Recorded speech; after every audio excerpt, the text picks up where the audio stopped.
and welcome in to another episode of Irrational Confidence. My name is Micah.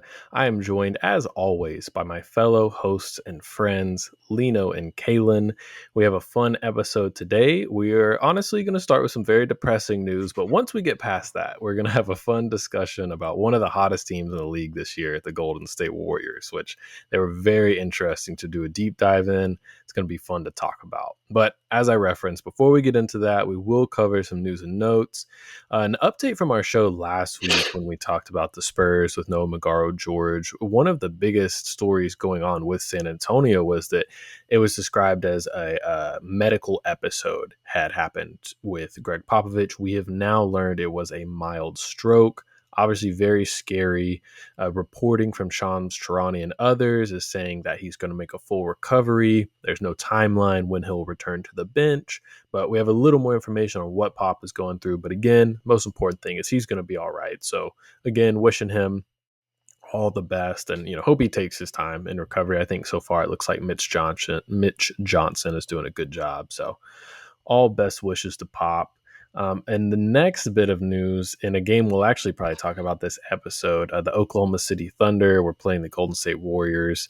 Andrew Wiggins and Chet Holmgren had a midair collision, kind of flipped Chet sideways, landed directly on his hip, and actually fractured his hip. So huge loss to Oklahoma City, who is still rolling because they just have an insane amount of depth, even though they're missing their first three centers.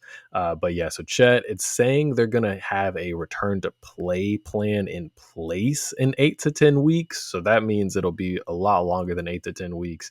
I would say, just as a non-medical professional, the Carl Towns injury from a few years ago, I think is how they'll try and do this. Maybe the last month of the regular season, get him in some games, get him up to speed, and then hopefully be ready for a playoff push. But for Thunder fans, it looks like Isaiah Hartenstein is close. So that would be really helpful to at least get a high level center back once you lose Chet. A few more sad injuries, unfortunately. Since our last show, Kevin Durant suffered a calf strain, so he's out. Bradley Beal has already been missing time, so Devin Booker is going to have to carry the load, and that has been difficult. I think they played the Thunder as well, if I remember correctly, and I think Booker was put in the torture chamber, unfortunately, so that's tough for him. Um, and then another sad one. Gosh, this is a depressing list. Zion Williamson suffered a hamstring strain. As a lot of you probably know, that kept him out for almost an entire season just a few seasons ago. So very scary whenever Zion is dealing with a hamstring strain. Best wishes to him. New Orleans is insanely injured this year. They're like playing a lot of G League guys, heavy minutes. It'll be interesting to see how long it takes for them to maybe decide just to go in the tank or really pivot on this season. And then finally, the last bit of injury news that will kind of segue into our discussion of the Warriors is DeAnthony Melton suffered a left ACL sprain. He'll be out a few weeks. And if you guys have been watching the Warriors, DeAnthony Melton has been awesome. And we'll talk about him. He's kind of a part of their depth that has made them so special. So, guys, I'm ready to get into the Warriors. Lino, I want to throw it to you first. Just kind of initial impressions. What do you think a team that has a mostly the same core, same coach? Why have they been able to have so much success early on this season? I'd say that watching this team compared to last year, it is very difficult to understand what the difference is between this team and last year. Obviously, there's the shooting, the defense has gotten better, but it's hard to say why those things have happened. The pickups between Buddy Hield, they got Kyle Anderson in the building, DeAnthony Melton, a lot of great signings that seem to be paying dividends for them. But ultimately, the recurring theme that I see with this team is that they are maximizing the contributions from their role players. Oftentimes we see teams win, and those wins are when you get like 4, 5, 6 guys in double digits scoring. But you can actually get the same effect from having 12 people score more than 6 points. It's kind of crazy that they just get so much from every single person that touches the floor. And it's a credit to Steve Kerr, because I do think as we kind of got to the end of the trio with Klay Thompson, Steph Curry, Draymond Green, once that finally broke in those last few years, we had questions about, can Steve Kerr really coach non Hall of Fame talent teams? And ultimately, I've come to the conclusion 11 games into the season that probably he's still a good coach. And so I've been super impressed by the fact that this team is just running on all cylinders. I do think they run a lot of different wrinkles for their other guys, and the defensive contributions they get from everyone has been incredible.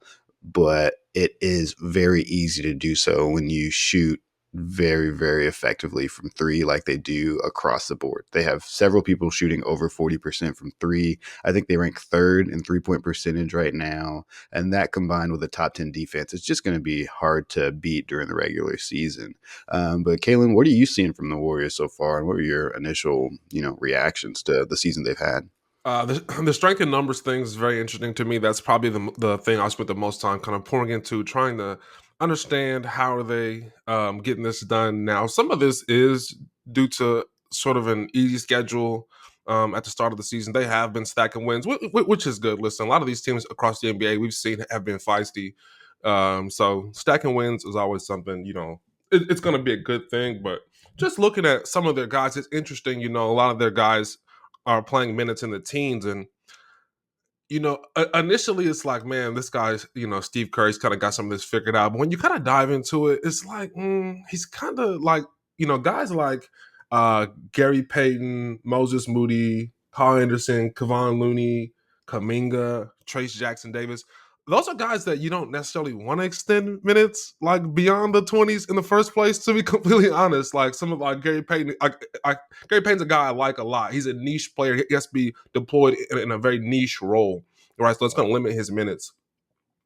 Trace Jackson Davis is not necessarily a starting center. They kind of use him in some creative ways, but he's not like a 30-minute a game center.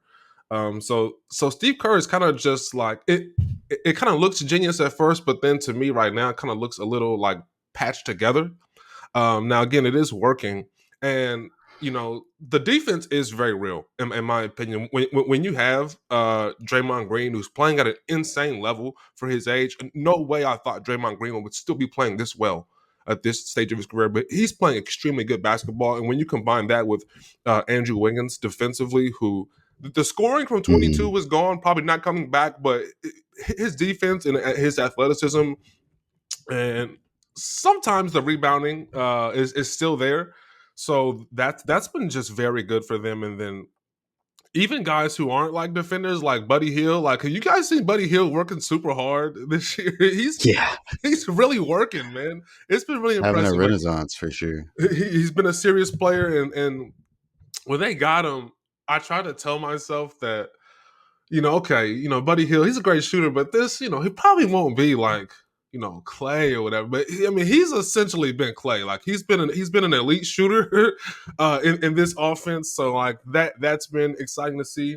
The Warriors are they're pretty good, man. They're definitely better than I thought they'd be. And Steve Kerr has definitely got this team cooking.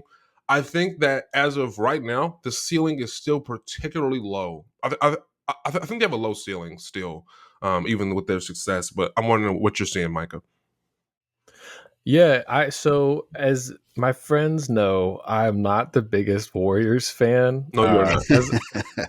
As a lot of you guys listening Known went Warriors through. hater, Michael Lister. Yeah, honestly, because we just went through so many years of them being in the finals. That's like, and they have some tough personalities on their team. So regardless, my Warriors bias aside, I did still, for the show, listen and watch everything about the Warriors I could find.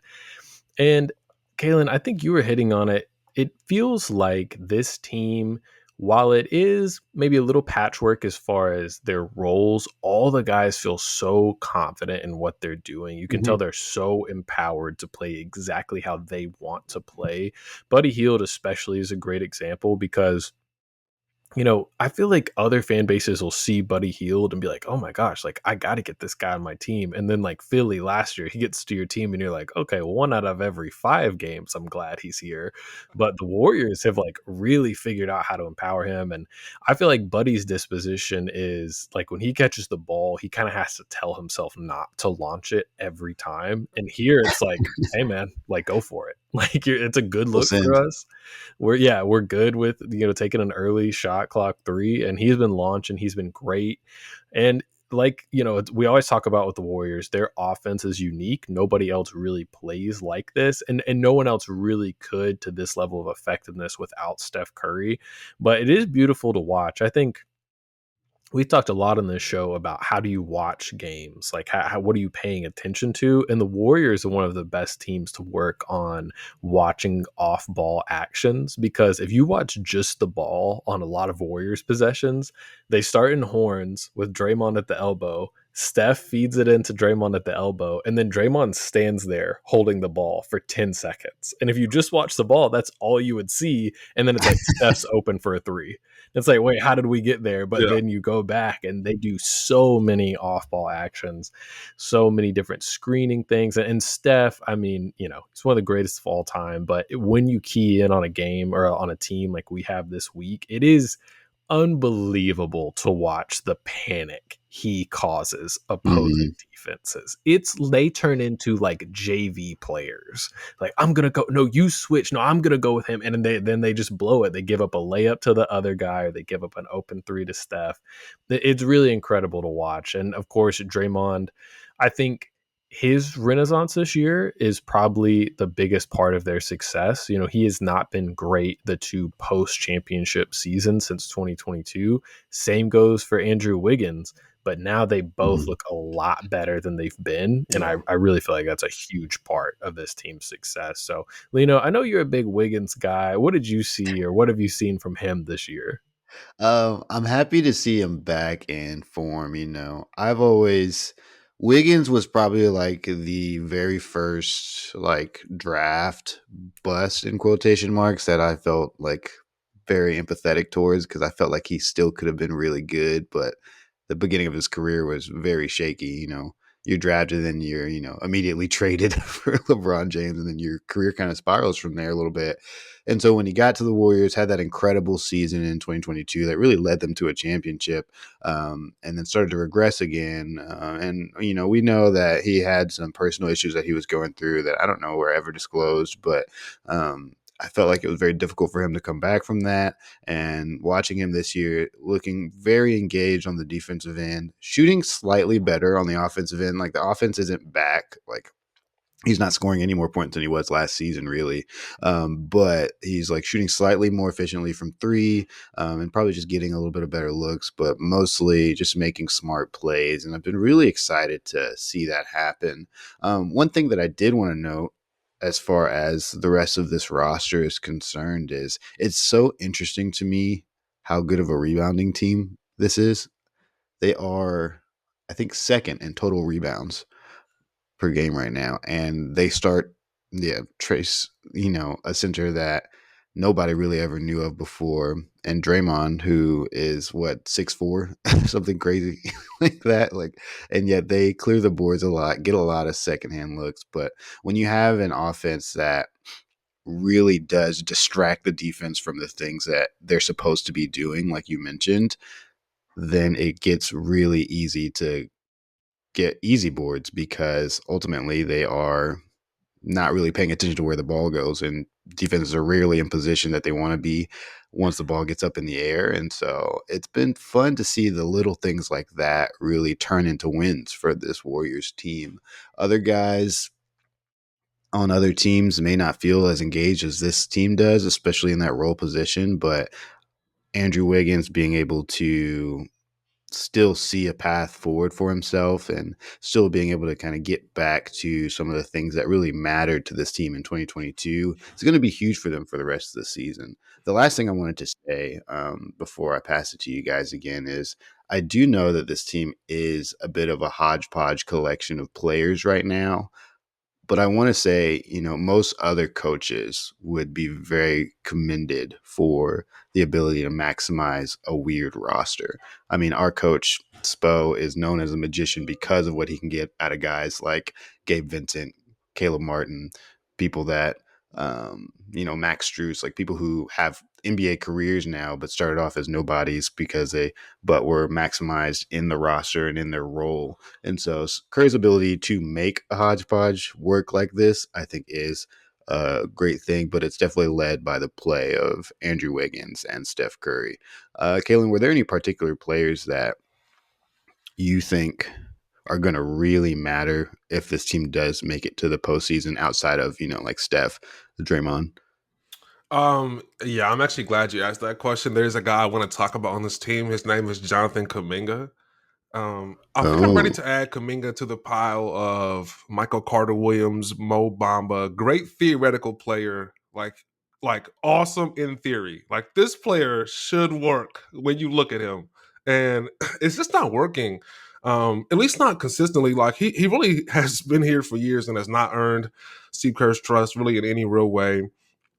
He's a player who when it's not working, he's fouling nonstop. Like this guy fouls too much. He's just not a disciplined defender, even though he has all the tools and like when it's working, he can like be an effective defender against bigger wings. Like he's really the player you want. Every now and then he'll hit a three, but it's just he hasn't been able to get his 3-point shot together, and he's just not been able to be consistent night to night when he's putting pressure on the defense, getting downhill, attacking the rim. It's working, but those things are tough because he just can't do them consistently. And I think, as much as the other players are flourishing in this offense, and I think Mike Dunleavy Jr. did do a good job bringing in, he has a tough job. Like, he has to bring in the right type of players, right? And these players are working. Jonathan Kuminga is probably not a player like if you were acquiring players, you probably wouldn't go out and acquire Kuminga for this offense. I just don't think that's working. So I'm listen. It's been some years. I'm kind of leaning towards just saying this player is just awesome in theory, and it's just not quite working out. Where are you guys at, Mike? I'll go to you. Where are you at with Jonathan Kuminga?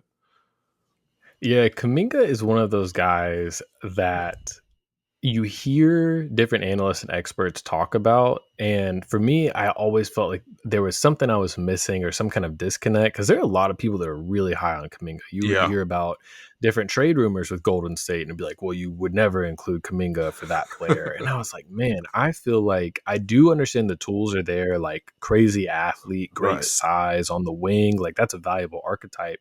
But Caelan, I think I feel similarly to you in that it just doesn't feel like it clicks. Now, we did say, the Warriors are one of the most unique teams in the league with how they run both their offense and defense.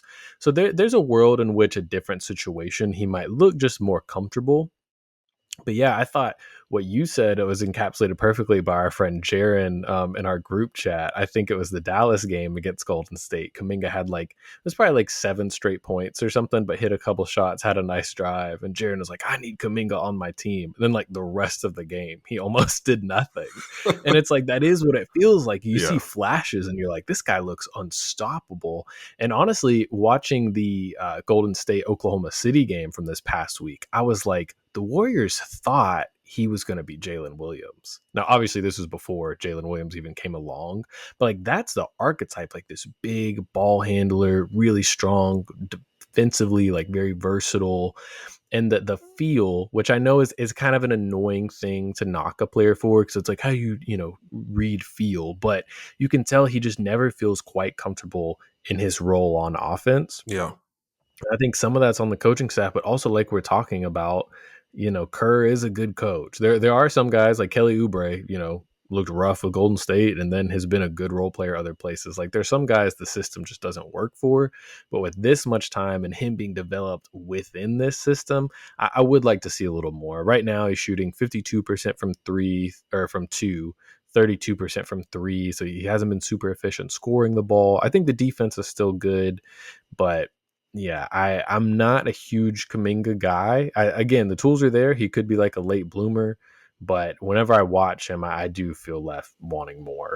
Lean, can I ask you if do you see any if Kaminga was in Atlanta, do you see any like Jalen Johnson in his game? It's kind of like a similar, and Jalen Johnson's been like super inefficient. He just has like the freedom to kind of go be himself, and it's working. Like, do you see any of yeah. that in Kaminga's game? That's the thing. The thing about Jalen Johnson, and this year it's kind of rough because the Hawks, and last year was kind of rough, but Jalen Johnson was kind of the highlight of their season last Definitely. year. And it's the same this year. The only difference I see between Jalen Johnson and Jonathan Kuminga is Jalen Johnson is constantly making plays that feel special. Kuminga kind of disappears a lot, like Micah said, Mm-hmm. and I think they do have a similar, physique, and they could play a very similar strain of basketball. I could see the comparisons there. The only difference is in real game time, when it's time to make a difference on the floor. Jalen Johnson always seems to be trying to do something to help win and like make an impact on the game, whether that be on the defensive end of the ball or getting things moving in transition on offense or being a play finisher for the Hawks. That has been something that I've always loved about Jalen Johnson, and Kuminga shows flashes of being able to do that, but the difference between the two of them would probably be consistency to me. Something I wanted to ask you guys about: have you guys been paying attention to Lindy Waters the third at all? I am very surprised. I had no idea. I don't watch a lot of Warriors basketball like throughout the season, but when I looked at their roster and I looked at their lineups and minutes, and I was like, "Who is this guy? Right. Where did he come from? And why is he just some 43% 3-point shooter that they just found and get to play with now?" Like, it's kind of crazy. But what have y'all thought about his contributions, and did you guys have any thoughts about what he's bringing to the table right now for the Warriors? Go to Michael on this one. Yeah, I mean, I don't know a ton about Lindy Waters. I haven't watched him much, but I think it does speak to the Warriors' depth that they lose DeAnthony Melton, who has been huge for them offensively and defensively, really flourishing. And then Lindy Waters goes from some DMPs to in the starting lineup, I believe, against Memphis, Yep. and just excels, Yep. just looks great. And I think again, that's what we're getting at is they have like when healthy, like 11 rotation caliber players. Like they have, you know, a whole bench of guys that would be six men on a lot of solid NBA teams. And I think Lindy Waters is another one of those dudes that can just come in, give you production, is familiar with the system, has good size at the position and can shoot the ball like the whole team is doing right now. So, Caelan, what have you seen from him? Yeah, he's definitely a nice player. He just got hurt. I don't know if you guys saw that. He hyperextended his knee Oh, in the really? Memphis game. But yeah, because that's why Next man up. yeah, he was playing pretty well in that Memphis game, but yeah, he got hurt, and it's funny to see guys like that just step in when a guy like Moses Moody, another guy who I keep my eye on throughout the years. He's been kind of toiling away in his offense, trying to earn himself some minutes, and he has earned minutes in certain stretches, but it seems like he always just kind of falls back into his old ways, and he loses the minutes as quickly as he earned them. You know what? Uh, just you reminded me of something just now. One of the things that's been most interesting about this team in regards to minutes played, it always feels like none of these guys are getting minutes, which is weird to me because it's like, okay, somebody's got to be getting minutes around here. And I went to go look at their lineups, like their 5-man combinations, and their number one lineup has only shared 34 minutes on the floor. Oh wow. Like, Really? to compare, like I was looking at the Hawks lineups, I don't know if and that's a their good number thing. one roster or their number one starting lineup has 115 minutes together. I think the Heat's number one lineup is somewhere around like 113 or something Yeah. like that. This Golden State team plays, let's see here, 15 lineups between 10 and 18 minutes. Like, they mix it up a lot. And honestly, it probably has that effect of where you wonder like where a guy like Moses Moody is. He's in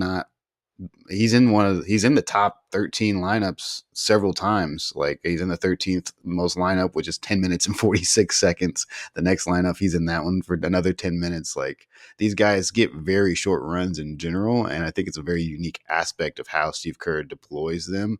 But for guys like Moody, it looks like, man, you've been on this team forever. Why can't you get a shot? And then a guy like Lindy Waters, it's like, oh, this guy kind of got out and immediately gets to have 18 minutes in like one of the best lineups that they have right now. So Well, to be it's a fair, very interesting thing. Lindy Waters did get a couple of DMPs, so he's not always playing. But the Yeah. the two reserves they like, and probably one of them is going to the starting lineup now that Lindy Waters just got hurt. But they like Buddy Hield and Pods. Like those are the two guys Mhm. that they really go to. And I probably assume Pods goes into the starting lineup now. It was kind of interesting to see him get kicked to the bench after playing so well, but they like the Trace Jackson Davis look. That I don't think they want to go Draymond the starting five. But yeah, I just think that a lot of these guys, like I mean, Moses Moody is just a guy who, like I said, like my first point, it's just tough to have him out there for extended minutes because Moses Moody is a talented Mhm. player. He does some good things. He can make some shots. Um, but just too many like other lapses, really on both ends. Just not. I mean, listen, like this system they run's tough. Like this is one of the few systems I feel like where you'll see as many lapses on the offensive end as you like. Usually that's something you see on defense, but like on offense, like you can see a guy in the wrong spot or not rotating at the right time. It's tough, and I feel like Moody is just one of those guys. Pods came in immediately rookie year, and he was super effective, and he just learned the offense. Like he was such a seamless fit. It looked like he just belonged in the offense. So I don't know. I feel like Moody is a guy like Kuminga who's had some trouble in this system. It's one of the tough things about Golden State. Yeah, Mhm. I was looking it up while you guys were talking. I was looking up Warriors on-off numbers just to see if kind of what we're seeing has been reflected, and it really is. Of guys that have played any meaningful minutes, Moses Moody is dead last on the team, minus 20 points per 100 possessions when he's on the Yeah, floor. dang. And Kaminga is only a little bit above that, minus 4 per 100. He's on the court. So then you have guys, Lindy Waters is +6, Pods is +4.5.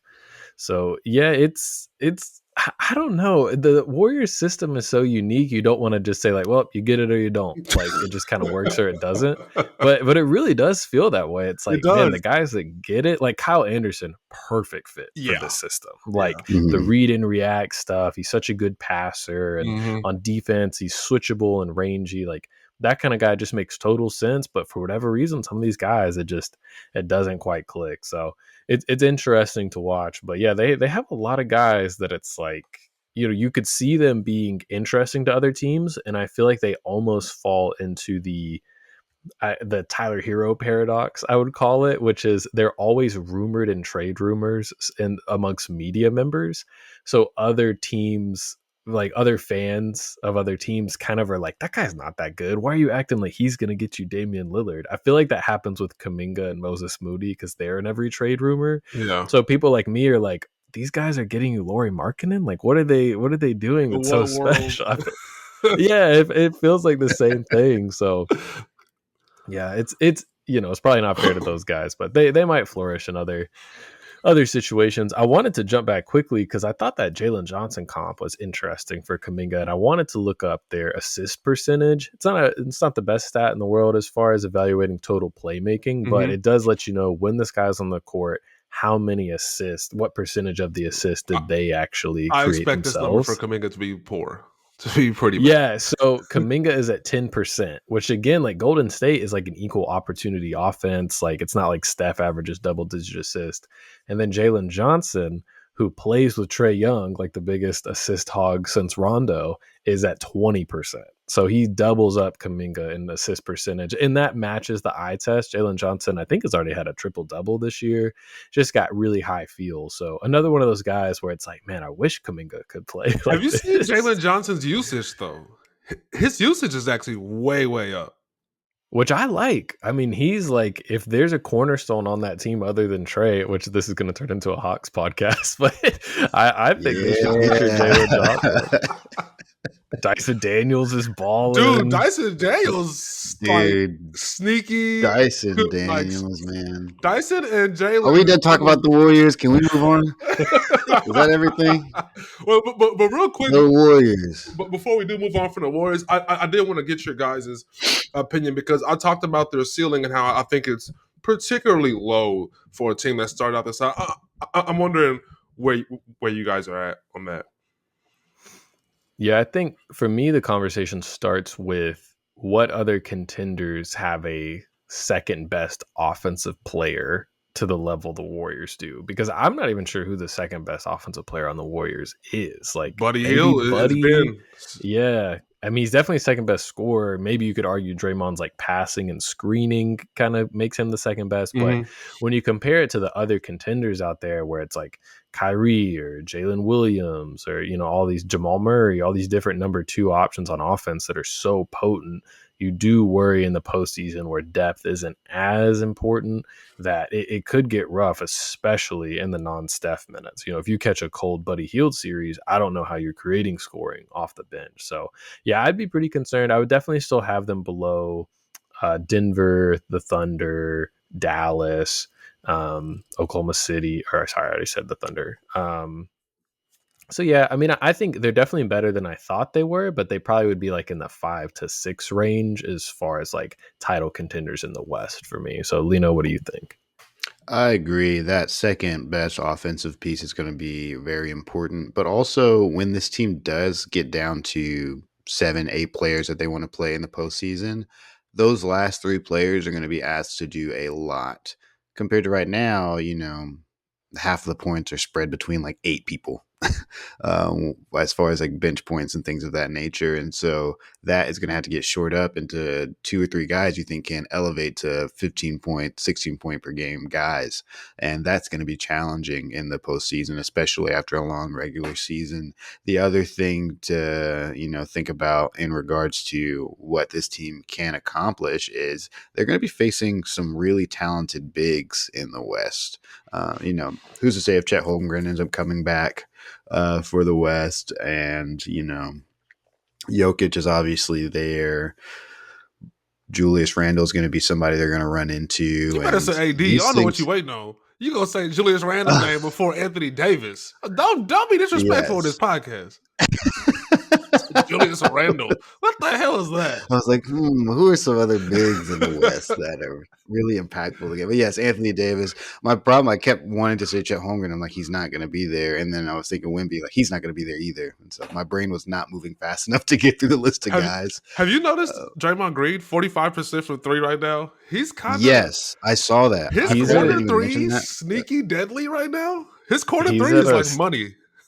he's at 60% true shooting, which would be a career high. That's another 60% true thing where it's shooting. like him and Wiggins, which Wiggins isn't shooting that well, but it's still like they look a lot closer to the 2022 version of themselves. Yeah. Another thing, speaking of shooting, before we move off the Warriors, I do want to note they have right now the best 3-point percentage defense in the league. I believe teams are shooting 32% from three against them, which is pretty low. Like that'll probably correct itself over time. Now, I Mm-hmm. still think this is definitely a top 10 defense, but I do wonder if they I think right now they're like fourth. They might end up maybe like at sixth or seventh if the 3-point shooting kind of ticks up a little bit. But that was something I thought was interesting. But like we talked about, their statistical profile looks really solid. Like Lino is saying, they're a good offensive rebounding team. They get beat up on the defensive glass a little bit, but that's kind of just something you sacrifice when you play smaller and more switchable like they do. So, they're actually a pretty good free throw rate team this year. They're like average, which for the Warriors is,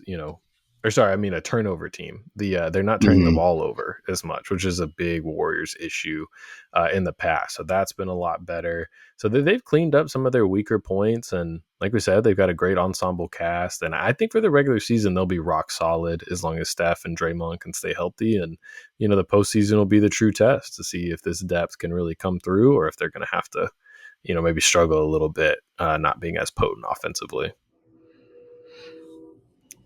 So now that we've discussed our Warrior segment, we wanted to discuss a few other teams, just kind of what we've been watching lately. Lino, I want to throw it to you first. We kind of wanted to take almost like a statistical angle to start with this. And I think 15%, 18% of the season is done for most teams now. So we're actually starting to build up a decent sample size. Lino, what's a stat that has kind of stood out to you about a certain team or player so far? Dyson Daniels, baby. Oh yeah, let's Over the do it. past 4 games, averaging 6.2 steals per game.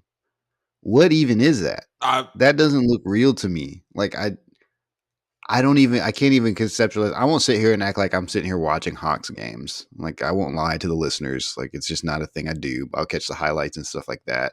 I'll watch Jalen Johnson possessions, but I'm not sitting there watching a whole game. But when I look at the box score and I see Dyson Daniels has 6 steals over the past 3 games and then 7 steals on the game before that, I'm like, what is happening? But the most interesting aspect of that is Dyson Daniels is obviously an incredible defensive player, and the Hawks are not a good defensive team still statistically. Like, I think they're still like what, bottom 10, bottom 15 when it comes to defensive rating. Let me see here. Yeah, they're 26 in defensive rating, and they have a guy who will not let the other team have the ball. And so I'm very curious as to how that's, impacting the game, and if those are just, maybe he's, overselling on some of these steals. I don't know, but this team feels like it has some really awesome pieces to it, and I'm curious as to how they are struggling to win more games, or at least show up on paper as a better team defensively. Have you guys seen any of the Hawks games? Watched Dyson Daniels? What is y'all's explanation for how a guy can have this many steals per game? Caelan? So I do want to go back and watch the Celtics Hawks game. Yeah. That game was nuts. Dyson Daniels, incredible dude. He's so good. And I remember when he got traded to Atlanta, and somebody was like, "Oh, Atlanta acquires a young star," and I remember saying, "Young star? What the hell are you talking about? He's a nice role player." But man, this guy's got some juice, and I'm starting to think if they were to just ship Trae Young out and just let it be the Jalen Johnson, Dyson Daniels, Ricochet show. That's a tough one to say. Ricochet show. That's interesting. I kind of like how that looks. Trae Young might be kind of gumming this up a bit. But Dyson Daniels has been awesome, and especially on the defensive end, it looks like one of the best like perimeter defenders in the NBA, which is kind of nuts. But yeah, man, the Hawks might have found a little core here. It's been good. Yeah. Yeah, at the most valuable position too. They suddenly have like three solid wings that Yeah, are like pretty versatile. And DeAndre Hunter is still there. Maybe he can give him a little bit as like a fourth it's wing. still So there. He that's he's hurt right now, but he's still around. But yeah, I mean, I think suddenly the Hawks have like a promising young core of wings. And honestly, if they could get like like if Okongwu really has like the breakout we all want him to, then you yeah, have, that's a solid starting five. The depth is obviously tough. The defense isn't great yet. But Lino, like you were talking about, it's like, man, how do they have this guy doing so well on defense and still they're bleeding points? But I did look at the on-off numbers, and when Dyson Daniels is on, it's a 115 defensive rating, which is like average. When he's off, it's like 120. So they're getting destroyed on defense when he's not there. And yeah, just to put some numbers on it, like statistically, he's at almost a 5% steal rate. So like every out of all team possessions, 5% of their defensive possessions, he gets a steal. Like it's the That's 100th crazy. percentile. It's unbelievable. I don't think I've He's ever seen anything like that before. I don't. yeah, it's like Wimby with blocks right now. Basically, it's like Mm-mm. that equivalent. So yeah, awesome. And the 3-point shooting with Dyson Daniels is kind of what everyone's going to worry about. That's what's going to kind of limit him to being a really impactful player. And honestly, Mhm. it's not a lot better this season. I think he's at like 28%. Yeah. So Mhm. that's not great. The attempts per 75 are up slightly from last season, but that's not, a huge improvement. But I do think from what I've read and listened to, he's discovering better ways to play as a non-shooter, which is something we talk about a lot on this show.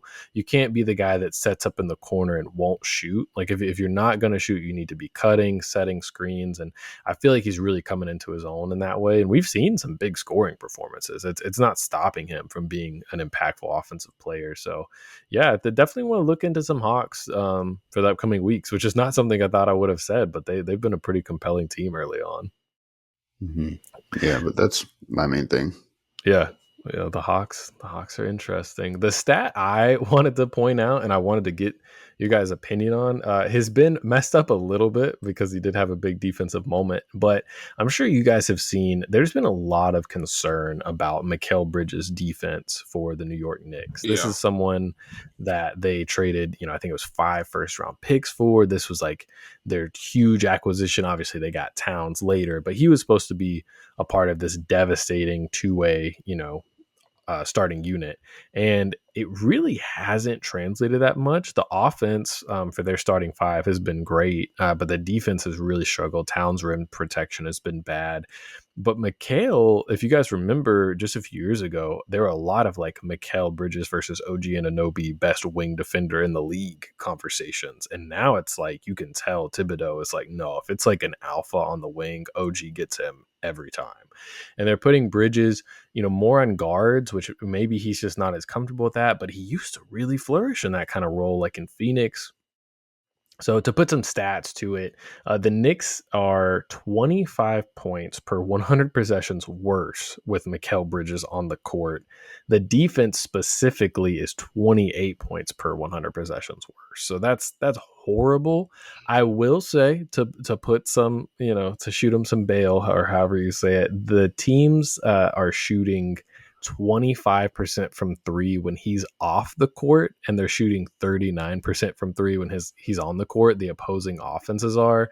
So there is a lot of shooting luck in there. It's not that crazy, but he is susceptible to getting beat more than I remember it. I was watching the Knicks Bulls game, and Zach LaVine went crazy in that one. And Zach LaVine's a very high level offensive player, but he's not someone that in the past I would have thought like, oh no, you can't put Mikal Bridges on him. Like he'll get burned. And Levine was really getting to his spots comfortably.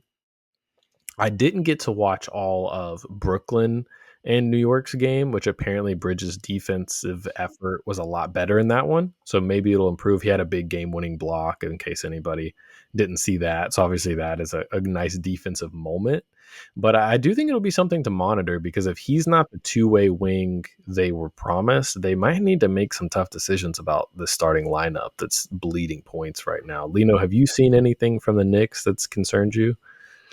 I've watched a little bit of the Knicks basketball. I think, especially after watching the Nets game, I do think Bridges' defensive numbers are going to start to go back to what you might expect them to be. When I look back at how things have gone so far, I do feel like he's just been a victim of some really hot shooting from other teams, and probably sharing the floor with guys like Cat has not necessarily helped what he can do on the wings right now. But ultimately, I think at the end of the season, things will look more normal. Right now, guys are just kind of gone on heaters, and he just happened to be assigned to them. I don't see anything particularly wrong with the way he defends, or like something's changed about his defensive mechanics, or that guys have just figured him out. I'm not super sure. We'll see about that. But ultimately, I'm not too worried about it, especially after that Nets game. I thought he looked pretty good in that one. But those numbers are very concerning. It's kind of crazy to be that much of a defensive liability as a guy who has a defensive reputation. Right. So we'll see how that goes as they continue the season. It is a relatively smaller sample size that we're working with here. And on defense, that small sample size can really matter because you happen to face four of different teams' best players, and they have all great games. That might say something about your defensive effort and abilities, but ultimately, a lot of the times, sometimes you get put in like a Andre Iguodala type situation where your job is to keep LeBron from scoring 50, but he's probably still going to score 28, and they'll tell you that he did a good job. So Yeah, yeah, breaking news, I'm not. everyone. Lino compared LeBron James to Cam Thomas. So just for the record, Hey, Cam Thomas is looking kind of he's nice. getting busy. He He's was getting crazy busy busy right in now, that man. He game. had like 40 that night. He was going crazy. Yeah, and so it's weird. I think if there is a real issue with Bridges is that for a guy who is a wing, he does kind of struggle with smaller, faster guards rather than like size. And sometimes being able to mismatch on size is a strength for a wing, and that sometimes seems to be a weakness for him. But one that might just be more recent than a growing trend. But Caelan, what are you seeing from Mikal Bridges? I think they do have a Mikal Bridges problem, probably only because they paid so much for him. Like if Yeah. if they had just acquired him like for agency, his play will be mostly fine. But Lino, I think I disagree with you. I don't think the defense is coming back because I just don't think it happens that way. I think Mm. this is a player who there have been a lot of players, maybe not a lot, but there have definitely been some players who started their careers off as really solid defensive players, and once they get a taste of that 20-point per game life, we obviously saw this with DeJounte Murray, who has never really played the same defense as he did in San Antonio. And I don't think we can expect Mikal Bridges to get back to that level he was in his early Phoenix days. Like I just think that's gone now. I'm not saying he's going to be a trash defender, but I just don't think he's going to be like a lockdown guy. And that's a big problem for this team because, with Karl Anthony Towns as your starting center, like you really do need lockdown perimeter defense because Towns has been terrible, like on the defensive end. Offensively, he's great. Great pairing next to Brunson. Could not have asked for anything more. He's been really aggressive, hunting a shot, so that's been good. But he's been just about as bad defensively as he's been good on the offensive end. So Mikal Bridges not being able to guard in that same way is tough. I feel like, and I mean, you can't do this because this is not how professional athletes think, but really have to talk to this man. Like, we need you to go back. Your scoring is like it's nice when it's on. You're like kind of erratic now. I don't know what's going on with your shot. He's shooting 32% this year. It's 37% for his career. So, but we need you to just guard like hard. We need you to stick your man. We don't have any rim protection, like none. Garney Towns really bad. So, like, it's a conversation I think Tibbs need to have. This is not a Tibbs Yeah. team. Like, just not a team that you would want Tibbs Strangest to part coach. about it, for sure. And Yeah, it this is sucks. It not almost what you reminds would me think. of when the Lakers won a championship with Vogel. And that team that they had was ideal, like the most perfect team you could ever build for Vogel. And then they switch it up the next year or 2 years later. They bring in Russ. The team's way different, and like Vogel did a bad job, but it wasn't his fault. Like this is not a team I should be coaching. And I feel the same way with Tibbs. Like I think Tibbs gonna not look good this year, but it's not his fault. Like this team is not a Tibbs team at all. So Yeah. Yeah, it's honestly super fascinating to watch this process with Bridges because Caelan, like you were talking about, we have guys that'll start as like stoppers in their career, and the only guys that really have an offensive breakout and continue to be stoppers are like all-time players like Paul George, Jimmy Butler, like Kawhi guys Leonard, that like it's like you're like a all NBA caliber guy if you do that. yeah, And like you're saying, most of the time it's like, oh, their usage is so high, they kind of chill out on offense. But with Bridges, his is more interesting because there's like 3 inflection points, right? There's Phoenix where he's super low usage, just lock guys up. Then he goes to Brooklyn. It's like, you're the guy. Don't worry about defense. And now it's back to, okay, we need a little more defense and you're scoring. And that's, I think if I was a Knicks fan, would be my only hope is that he's kind of recalibrating his effort level. Like he's like, okay, maybe I'll chill more on offense, let Brunson do more, let Towns do more, really emphasize myself defensively. And I did see Knicks fans talking about there were more multiple efforts in that Brooklyn game. Now, also that's Brooklyn. I'm sure he wanted to show out against Brooklyn, but hopefully he'll kind of figure out a way to really emphasize that side of the court because, yeah, it's like if their wings are getting beat off the dribble and the help is Towns, like that's going to be a big problem for them. No one in the East has really separated themselves other than Cleveland and Boston. So it's not like they're falling behind or in big trouble, but I really had them as, I think I had them number 2 in the East as my like projected records, which is probably out of reach already with how Cleveland and Boston are playing, but they're going to want that top 3 seed probably. So they definitely need to get on track, and the defense is where it's going to have to start. And I'm interested to see what Tibbs is going to do. A lot of Knicks fans want them to start Deuce McBride because they're struggling to guard these point guards. But like, do you take Josh Hart out to do that? Then you're rebounding and defense takes a hit. It hasn't worked as seamlessly as I thought it would. Is kind of my overall point for New York. yeah. I don't think there'll be any point to take Josh Hart out for Deuce McBride. I feel like they're kind of similar.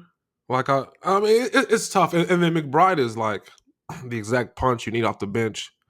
You take Mm-hmm. McBride off the bench, it's like who's gonna score at all? in the Yeah. reserves. It's tough. Tibbs has like a tough coaching job right now Yeah. because the team's talented, but they're flawed for sure. Tibbs is honestly probably going to try and get Mitchell Robinson in the starting five. He's probably going to try and move Towns to the four. I don't Well, think he Towns can has do been this life. awful. He's been really bad. Like, just He's doesn't. been equally good on Yes, he offense. has. He's been balling, and on defense, he is getting fried. It's Yeah, he's doing the crazy. I Enes mean, as you Kanter thing. I've never liked yes, that. yeah, Never liked yeah, that at yeah. I'm all. sure everyone's seen the different stats, but at different points this season, opponents have been shooting like 80% at the rim with It's Towns as the rim crazy. protector. It's crazy. So they need to figure that out for sure. Caelan, did you have any team, including your own, if you want to talk about that you wanted to hit on or discuss a little bit towards the end here? Yeah, so I did have a stat that I wanted to share. I should have wrote it down because I just lost it. But I did also, like, before I give my stat, I just wanted to shout out kind of a random team that I've had so much respect for, and it's the worst record in the league, 2-12. The Toronto Raptors. They play everyone close. Have you guys seen this? They play Yeah, man. everyone to like They a shouldn't be 2-12. like every loss is like a 2 point, 3 point loss at the most. They're playing so hard. Like I really have a lot of respect for this team. And this team is in like the team's already not good. Like it's a not talented basketball team, and it doesn't make a lot of sense. And they're injured. And on top of all that, they're still giving every team they play the fight of the if you don't come and play the Raptors seriously, you're gonna lose. Um so that's been awesome to see. But my stat is on a guy. It's just kind of a basic stat, but it's on a guy who I just wanted to take a little "I told you so" lap. Um, Most points over a 2 day span since 2007 Kobe Bryant. De'Aaron Fox is 109 points over 2 games, 60 points against the Timberwolves, and then on a back-to-back, 49 points against the Jazz in a win.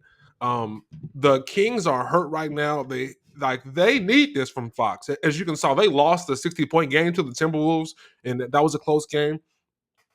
They need this from him. And I told you guys, De'Aaron Fox, underrated player. He's really good.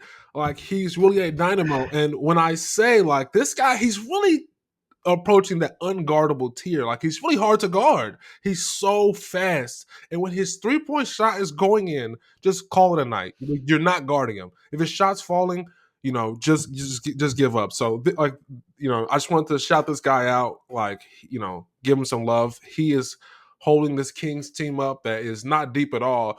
A couple of days ago, Micah, you were talking about the minutes that Tibbs has been given the Knicks. That's what Tibbs does. Mike Brown has been playing the crap out of these guys, and he has to because they don't have any reserves. But their minutes are in the high 30s almost every night, if not 40s. So, shout out De'Aaron Fox, man, who's been playing some great basketball. I saw a statistic the other day, and shout out to De'Aaron Fox. It's really been impressive to watch. I watched that 60-point performance, and I was like, this is nuts. Yeah. This guy is crazy. And I'm probably much too low on him on that. And it's one of those things where he's definitely garnered my respect. But the minutes thing is crazy. I Yeah. think like their starting five is like the top four most minutes played like in the season. Like the next guy is Trae Young, and then above him is the whole Kings roster. That's crazy. Like, it is wild. It is the exact opposite. We started this whole conversation about the Warriors and how they can go so deep into their bench. 3 hours down the road from them is a team that is not able to play a single player from their bench right now. And Yeah. so it's been a very interesting Kings experience this season. And I am very interested to see how that how that plays out through the rest of the regular season. But Micah, what do you got to say for yourself and your thoughts regarding De'Aaron Fox? Yeah, so full transparency, I pulled it up just to kind of review. So I had Fox ranked number 9 in our point guard rankings, which, Wow. to be fair, it's the most loaded position. It is. But yeah, you go through it. I had Drew Holiday above him. I think he's been better than Drew. Had Halliburton above him. He's definitely been better than Halliburton. Yes. Jaw has been awesome, but Jaw's hurt, so you definitely put Yeah. Fox over Ja has been Jaw. And then, Steph, SGA, Luka, those guys you probably have above him. But Yeah. Fox has been incredible. I mean, he it's not how basketball works, but I'm kind of wondering, like, if the DeMar trade doesn't happen, are we getting like the second team like all NBA Fox breakout this season? Like with DeMar out, he's been unbelievable. Oh yeah. So, and they're playing so differently with DeMar. Their shot profile has really changed. They're not taking any threes. They're super heavy on the mid range, but they're also super efficient on the mid range. So yeah, shout out to De'Aaron Fox. The Kings have been, really scrapping this season. They, like Caelan said, I think Monk has missed time. Like we were saying, DeRozan has missed time. So Fox is having to carry a huge burden, and it's definitely playing like an all-star. Well, they started in the game against the Jazz. They started Trey Lyles and Doug McDermott, so that tells you where their health is right now and where the points are coming. Exactly. Which they signed Doug like 2 weeks ago, didn't they? Wasn't he like just signed off the street? No, what I did not hear that. That would be crazy if he came I'll in. have to double check, but yeah, I that late. think he wasn't even like an off season. I think he's an in season pickup. Before we I know we're coming to the close of the episode and we don't have time probably to talk about a whole other team, but I'm sure in the back of all of our listeners' minds, with everyone except Bryce, you probably thought that the Magic have been sucking since Paolo Banchero went out. They are 5-0 with Franz Wagner averaging like 30 points a game or something crazy. Just having an unreal last like 2 weeks of basketball. They're undefeated And since Paolo went down. I don't know No, if but they're they've undefeated because I won. can't tell how long he's been out, but Oh, okay. they've been 5-0 across their past like Yeah, 5 they've games. won 5 straight. They did lose some without Paolo, but yeah, I know they've been balling. Orlando, one of the last 3 undefeated teams at home, because the Lakers are one of the Mhm. 3: Lakers, Orlando, and Cleveland, who has not lost Oh, a wow. game at all yet. Right. Yeah, Orlando. I mean, they're just, you have to beat them. They're never going to beat themselves. Their defense is so strong, and Franz has really stepped up. I mean, the 3-point shot's better than last year. It's still not like a super high clip, but he's staying aggressive, and yeah, they put pressure on you. They're tough to beat. I was watching their game against Indiana, which Indiana's struggling in their own right, but oh my goodness, they were in hell just trying to pass the ball. Like, they were turning it over like crazy. It was really impressive stuff. Jamal Mosley, very good coach, in my opinion, like probably bordering on top 10 as far as being able to get production out of, not the most talented offensive groups. I think it's really impressive how he's empowered their defense to be so good. And just to correct myself, he's not scoring 30 points a game. I think I was looking at some plus minus numbers. He's scoring like 18 points a Yeah. game. But he's had some 30-point games, so he's he's been really good for them. He's been doing a lot for them, and I've been really impressed. I feel like I have never really been able to see visually the Franz Wagner thing that people are so attracted to. I just trust that people smarter than me know what they're talking about when they talk about him.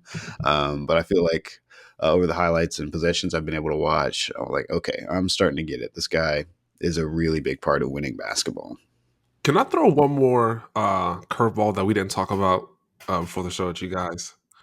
I really wanted to get your Luka Doncic opinion because less than stellar start, we'll say that, to the season. There's basically 2 factions of people out there at this point.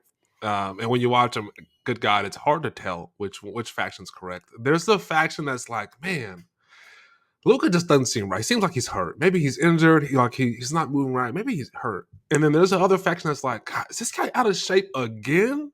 Like he looks like he's tired. He looks slow. He looks a little big. So and when I watch him, I kind of teeter. I'm not sure. Maybe he is hurt. Maybe he is just exhausted. I can't really tell. But the shooting numbers are down. I think his free throw numbers are down. Like, I'm just wondering. And one thing that I've been like super keyed in on this season is variety in your shot diet, and I'm looking at that for like every player. And I feel like the games where Lucas is like getting to the rim and getting to his midi and taking good shots, and then hitting some step backs every now and then. I feel like he has a better game, but sometimes he falls in love early with the step backs and they're not good shots. He's not in rhythm yet. He hasn't gotten to the bucket at all. It could be tough for him. Have y'all seen anything that's caught your eye about Luka Doncic this year, Lino? Well, I live in Dallas, and even though I have YouTube TV and Oh, NBA that's League right. Pass, I pretty That's much right. can't watch any Dallas Mavericks Until games. So 72 thanks, Mark hours Cuban. after the air, and Appreciate it, at big that point, dog. you're already moving on to the other.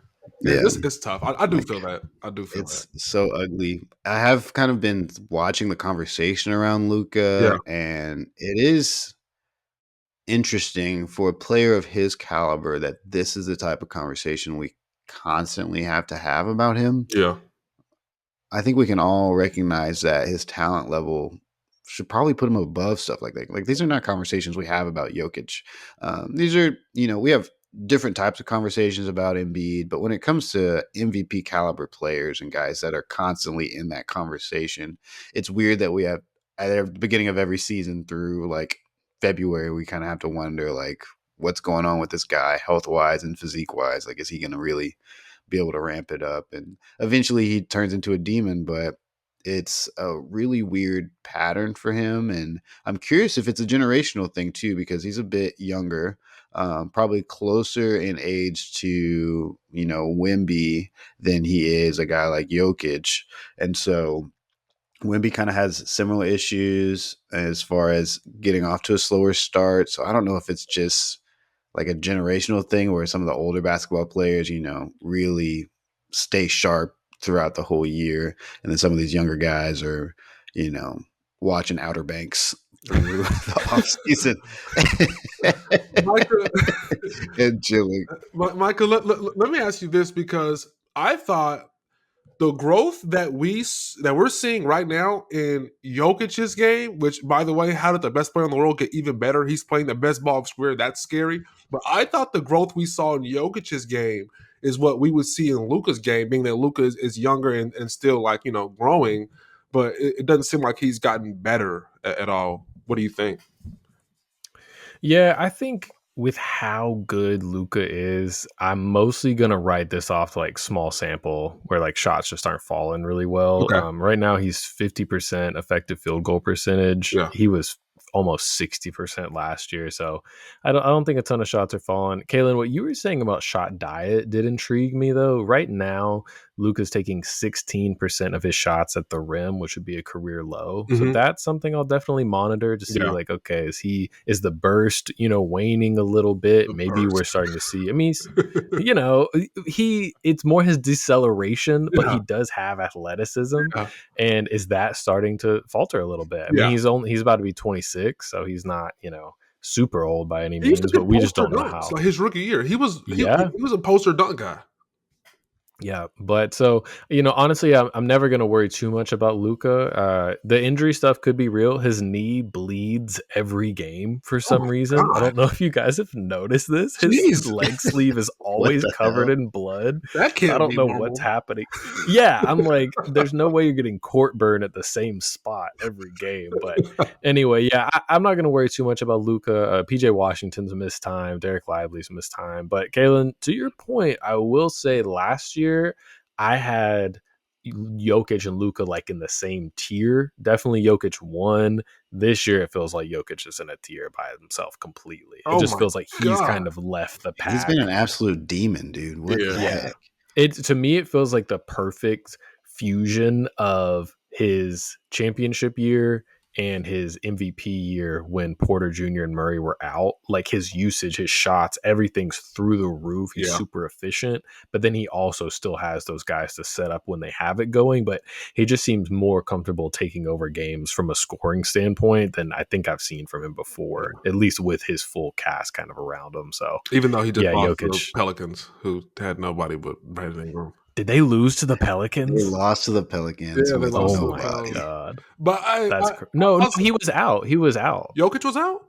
He was out for personal reasons. Yeah, Okay, I guess I that think he makes. had a baby actually, which I hope that's Oh what it was because wow, he that's he was cool. questionable for personal reasons and then got confirmed out for personal reasons, and usually that's childbirth. So hopefully it was Oh, good well, news. congrats to Yoke. That's really cool. Yeah. Shout out to Jokic. But yeah, guys, that was fun. We covered a lot of teams this week. Do you guys have any closing thoughts or anything you want to hit on before we let the people go? We already did an episode on the Cavs, but if you were wondering, since the last 2 weeks since we did that episode on the Cavs, if they're still up to no good, yeah, they are still just destroying teams. Starting off I think the last 6 games, they start off every first quarter with like 30 plus points.